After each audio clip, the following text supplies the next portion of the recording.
So to that second point, I'm just going to be honest. Not only do I not care about arguments that the left is going to be smeared, I think it's silly because no matter what we do, the left is going to get smeared. Bernie won Nevada, and it was, oh my God, we're going to decapitate people in Central Park. It is, I think, deeply unrealistic to expect that there's ever going to be a left movement that genuinely challenges power in this country that's not going to be smeared. And if you are choosing your political strategy on the basis of what's going to get you a pat on the head from MSNBC, I know that's not what I don't mean to mischaracterize you, but that is But I'm naive. Listen, that's fine. And I agree with you. Left is going to be smeared. But the question is, what is actually going to move the ball forward? I'm confused by why you keep asking that. Because I don't see... Because policy is all that matters at the end of the day. I don't see how Cornel West getting 5% and helping to reelect Trump ends up with things going in a better direction. Like that, Krystal? He gets 5%, and then the Green Party, a third party effort, it gets stronger and more well-funded and more able to compete in future elections. Until we have ranked choice voting, there is no even 1% viability for them. Can you admit that? Can you acknowledge that it's until we get ranked choice voting, no third party has any chance in hell. You agree with that, right? Has been doing most of the ranked choice. Who do you think? I'm going to answer it. It's a simple question. I'm going to answer it in my own time, in my own words, Kyle, respectfully. It's a simple one. The ranked choice voting thing, if we get ranked choice voting. I go around, I do a lot of podcasts, and I don't know what's going on right now. It might be the phase of the moon. We had the double moon last month. But I'm getting a little frustrated with feeling shouted down and disrespected in every single space that I go into. I got to say, I promise I'm going to answer your question, Kyle. Sit tight. I got it coming for you. I'll sit tight. Gotta chime in with the Vanguard here. It's getting hot in here. That was spicy. Spicy. My response to Kyle, I'll answer Kyle's question. I don't give a fuck. Do I think that there's anybody? I think that there's a lot more to it than Kyle thinks or is willing to give credit to. So Kyle, I think that if you like, because I think that we talked about this when we were on KKF with him as well. Because that's his big deal, and I totally agree that it is necessary. But again, it's like walking through bubblegum. I think right now our goal is getting to 5%, and our goal is doing that without fucking handing an election back to Donald Trump. And I think that that's a pretty good goal for the left to sink its teeth into. And I am shocked that it's so divisive, right? Like, we should be all singing Kumbaya, that this is a great strategy, like that we're all so stoked that we have Marianne Williamson running to the left of Joe Biden within the Democratic primary, and we've got Cornel West as a Green Party candidate who's far more well-known and recognizable. Maybe not quite a household name, but a much more recognizable figure. I mean, a household name in some households, depends on your household, obviously, but you know what I mean. Not like an ultra celebrity. This is like a lifelong activist and educator and academic and such. This is exciting, right? And like Joe Biden is the opposite of exciting, right? And I think you really have to fucking fold yourself into a pretzel to get excited about it. I am willing to give him his fucking flowers for the NLRB and the strengthening of unions that he's been involved with. Fine, have that one. Getting out of Afghanistan, great, awesome. It's tough for me to give him much more than that. It's not like he's been winning me over a ton. $1,400 was $600 less than he promised when he was looking to get Senator Warnock elected in Georgia, right, to shore up the Senate. Anyway, long story short, this is crazy that this is like such the fighting point, right? Like, I think that they're getting ranked choice voting is important, but like I'm not going to stop fighting for a third party until that happens, right? Like, that just seems crazy to me. Like what am I supposed to do? Just be like, oh yeah, sorry, like the Democrats stole the fucking primary this time around. They completely cut off any opportunity for Marianne Williamson to challenge Joe Biden's points, to present her alternative to the American people. There was no discussion of that. There was no encouragement of that by the media. I don't know. I'm ranting, but yeah, I feel you. Also, I'm a little bit confused about Briahna. Like, I don't know what other shows she was recently on where she felt disrespected. Do you know what she's talking about? Because she's like, I don't know what the phase of the moon, the devil moon or something. Like, she was like, I keep going on shows and getting disrespect. Like, obviously Kyle did get pretty like frustrated there, and he was kind of cutting her off. So I could see why that frustrated Briahna. But I do wonder what other than her own co-host on Rising, who does cut her off and stuff. Like, I don't know what other podcast she was recently disrespected on. No.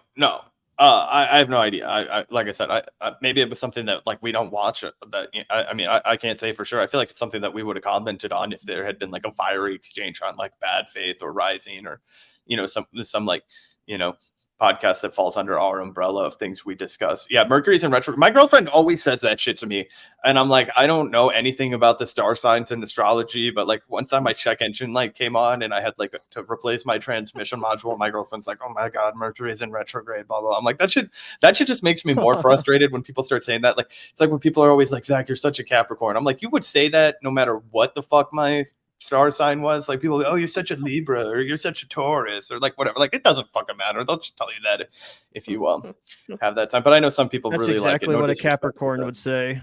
Yeah, right. Exactly. That's what, dude. Mariah and Salisa are the two worst people in your fucking life about that shit. They'll be like, that's exactly what a Capricorn would say. Yeah, my girlfriend's also obsessed with what do you call it? I'm like, astrology bro, or whatever.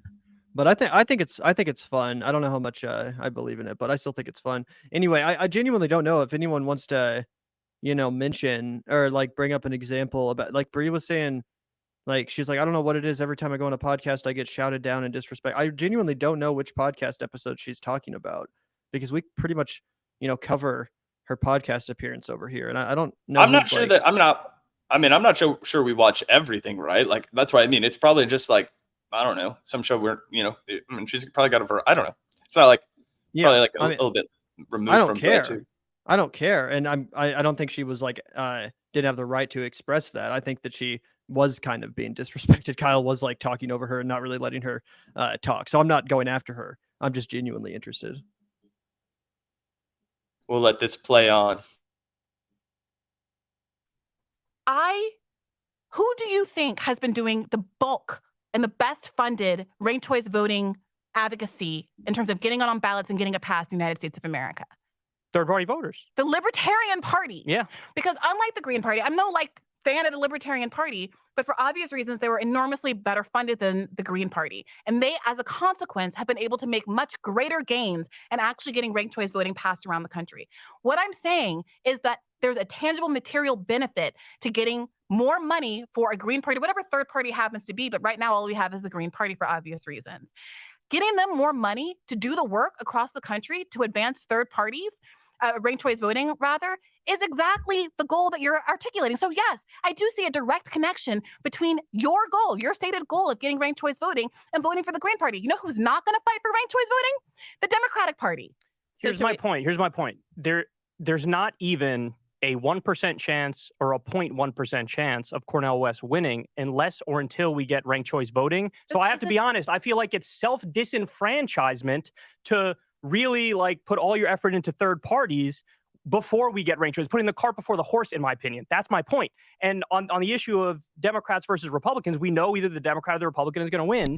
And clearly we have a disagreement in terms of how good of a job Joe Biden is doing. Because like I said, I expected nothing of him, Briahna. I expected, this is the guy who brought us the Iraq War and the Patriot Act and NAFTA, and he's like the poster child of the conservative Democrat and the neoliberal. But then he gets in office and he does all these things which shock me. He massively reduced the drone war by over 90%. He, like I said, pulled out of Afghanistan. The Supreme Court overturned the EPA's ability to regulate greenhouse gas emissions. And the Democrats slipped into the IRA a provision that redefines carbon as a pollutant, which then allows the EPA to start protecting the environment again. If we didn't get that, and yes, that was brought to us by Democrats, we would be beyond fucked on the issue of climate change. We still are, but we'd be even more fucked if the EPA couldn't do basic EPA stuff. We have project labor agreements for hundreds of thousands of construction workers. That came to us from Biden. $15 minimum wage for federal contractors and employees. That's from Biden. Gun reform with red flag laws and closing the boyfriend loophole. Those are definitely good things. Ketanji Brown Jackson on the court. A George Floyd executive order to create a registry of abusive cops. We have the PACT Act, which is healthcare for veterans exposed to toxic burn pits, which every single... And again, I agree. A lot of these are very good things. They're very, very good things, but it's just so much less than what we asked for that for so many people, it is very hard to view it as a victory. I will admit freely, like I'm not like, I agree with Kyle that sometimes it's very frustrating that people on the left like won't acknowledge or give any kind of credence to anything that gets done that's positive, right? Like it's always like shame the Democrats, throw mud on the Democrats. That's a pet industry, right? So I understand why Kyle gets frustrated by that. I really do. I don't mean to come off as like insensitive to that because Kyle, I think he's always tried really hard to call balls and strikes and I get why that's frustrating for him. But from my perspective, as somebody who also like, I like to think that I call balls and strikes too, just in, our own, ambulance chasing fashion. I think that after we'd seen something like he brought up the George Floyd policing reform, and, you see a movement of people, which is the largest protest movement that we've had for sure in my lifetime, but a lot of people argue in American history, right? All 50 states, coast to coast, every major metropolitan area, people taking to the streets in mass, something so rare in this country. We never see that. And what did they demand? They demanded fucking bare minimum that Black lives be treated with respect and dignity and value, right?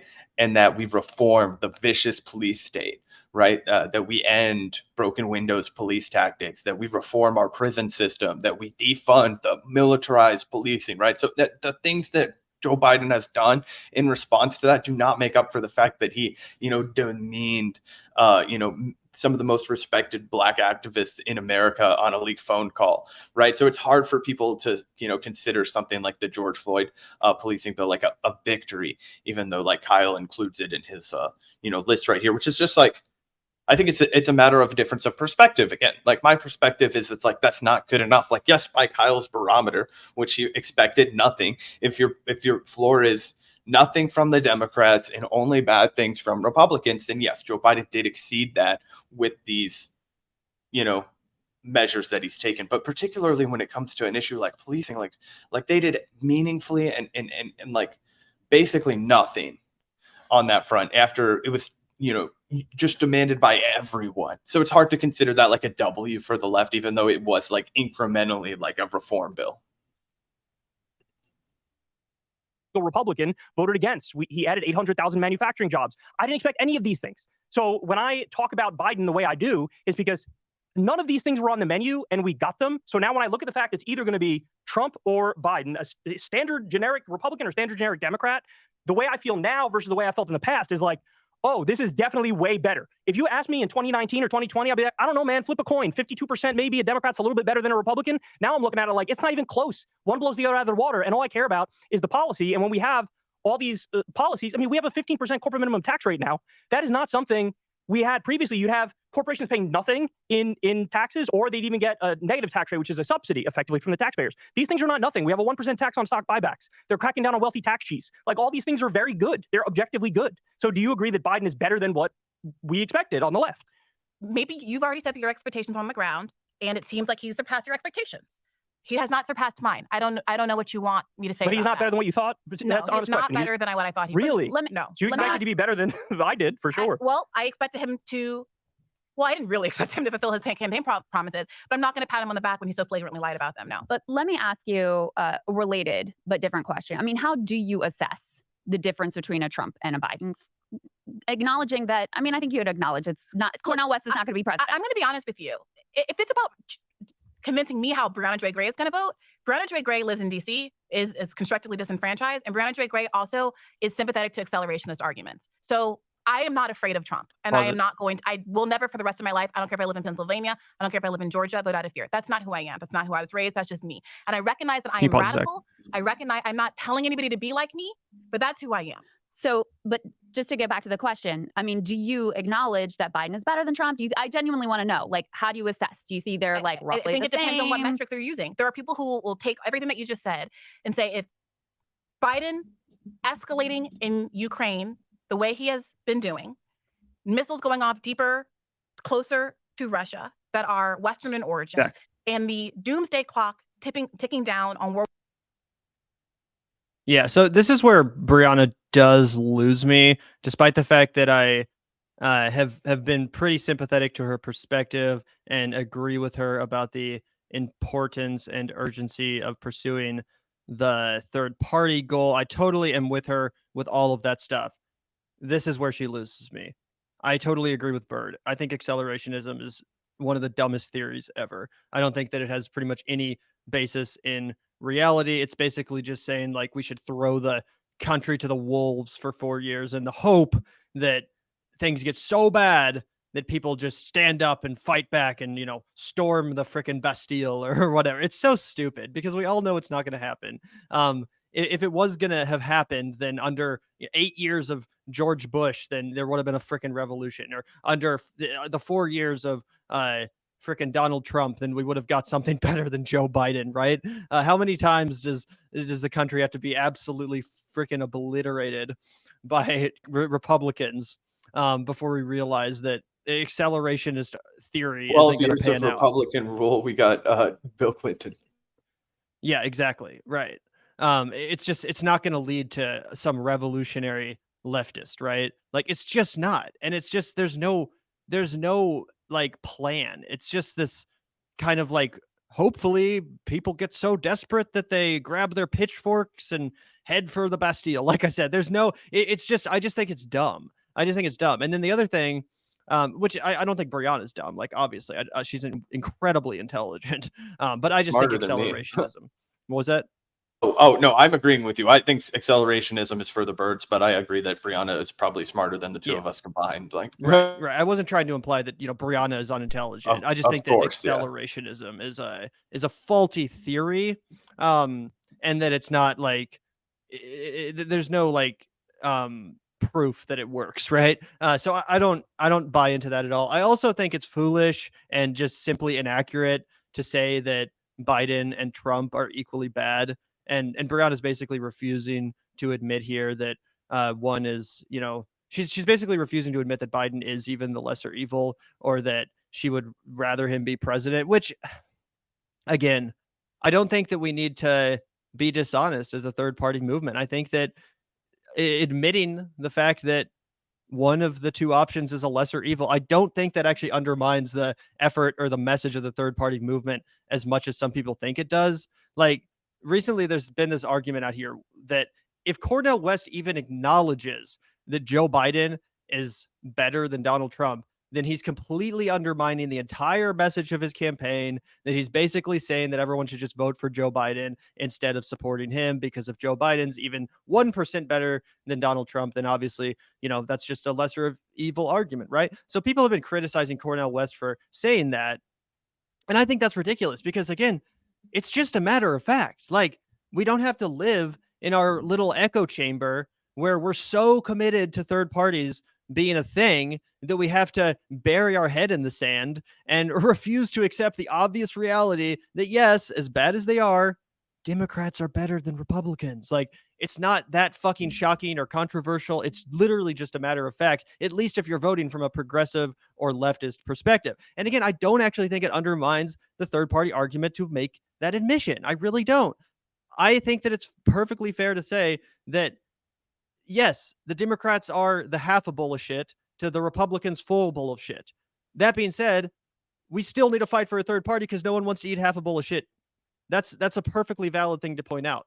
One argument does not undermine the other argument. And I do think it opens up the third party movement to accusations of like minimizing the threat of fascism or being fascist sympathizers or collaborators when we refuse to acknowledge that. When we act like the threat that Joe Biden represents is the same that Donald Trump represents, and that they're basically just two flavors of the same shit. Like, no, there are serious differences. Joe Biden's not going to subvert American fucking democracy and try to stay in power after losing an election. That's not going to happen. You could list off a million other examples. We don't have to lie. We don't have to be dishonest. And again, I think it makes the movement look bad when we refuse to be honest about that. I really do, because it makes people. It gives people the ability to point to us and say these people are minimizing the threat of Donald Trump. They're, being dishonest about the difference between Republicans and Democrats, and therefore their whole movement is unserious. It gives people like Bosch so much ammunition. Yep. No, 100%. I was listening the whole time with my headphones, but our Ethernet cord got jostled, which is why the audio started to get fudged for a second. But anyway, no, I completely agree with you guys. I don't think that accelerationism is a way that makes people take us seriously. I think it's a way that they actually more easily write off the very valid and reasonable things that we say. And I totally don't get the idea that like it's like people are saying on the left, like I saw a thing on Twitter the other day, and it was like there's a raging debate on the left if Donald Trump is worse than Joe Biden, and I'm like, there's not a raging debate on the left about that. Anybody with a fucking brain knows that Donald Trump is far worse than Joe Biden. I'm sorry, people are fucking with you. Like, I'm sorry, but they're not being honest with you if they tell you they can't. Either they're a right wing or a Republican, or they're just bullshitting you. I'm sorry, you got played. You got rolled on that one, dog. If you thought that was legit, they played you. I'm sorry. Learn to think for yourself, and that won't fucking happen to you. But obviously, anybody that is an authentic leftist can tell you that from jump. Easy as pie. Joe Biden is the by far preferred outcome to Donald Trump, because Donald Trump is worse by every fucking metric, and the few accomplishments, the few good things that Joe Biden has done dwarf the things that Joe, like, and also Donald Trump, all he did was fucking cut taxes for the rich, extrajudicially assassinate fucking Qasem Soleimani, tried to implement a Muslim ban, fucking child separation at the border, like all kinds of shit. Like, I'm not saying that Joe Biden's good, guys, but the guy that Donald Trump appointed to the EPA had previously said he didn't believe that there should be an EPA. Okay, so even though the Willow Project is fucked, Donald Trump, believe it or not, is actually worse on all of that. So it's just like anybody can say that. And I think it's like the two arguments, like, it's almost like, guys, why can we not just meet in the Vanguard middle here and say, like, hey guys, like, listen, Bree, totally get it. Biden is fucked up. We need Cornel West in the race. But like, also, like, let's just all say, like, even if Cornel West can agree that obviously Joe Biden is a better outcome, right, than any other candidate, Marianne Williamson will agree that Joe Biden is a far better outcome than Joe Biden. If the two people that are challenging Joe Biden can agree that he's a far better option, I think we're safe to say you're not like, oh, they're both fascists. It's like, okay, that's fine. But one is a way bigger fascist and one's way more fucking threatening. And I'm sorry that's not a tough call for anyone to make, really. I can still walk and chew bubblegum. I still support Cornel West. I would still vote for him in a swing state, right? But like, no, accelerationism is stupid. People's lives are hard enough. I'm sorry, but people have lived through an unimaginable amount of hardship, guys. They don't need any more of it. Our society is structured in a way that the more difficult it gets, it actually makes it harder for people to organize, right? Because all the time becomes about survival, right? And sedation and all this it's fucked up. But we actually need an invigorated, robust working class and a hardcore union presence. I think if we're ever going to really turn this ship around, if we're ever going to say, hey guys, you know what? Let's stop letting these rich assholes have all the profits that we create for them. Hey, let's stop letting them have fucking offshore bank accounts that they don't pay taxes on. And let's have them stop stealing enough money that they need fucking offshore bank accounts. Let's reinvest all that in America. Let's pay people $50 an hour to go out there and build roads, build schools. Let's pay teachers a fucking living wage. So that's actually an exciting career to pursue, like being a doctor or a lawyer, because it invests in our own fucking country. How about that? Guys? Yes, that's what we all want. Let's sing Kumbaya, and let's not fight on the margins about how we should actually make lives worse for working Americans. They don't need it to be any worse. That's crazy to me. I don't think that I mean, not only is it foolish, like it won't work, it's like also just like wrong in my opinion. Yeah.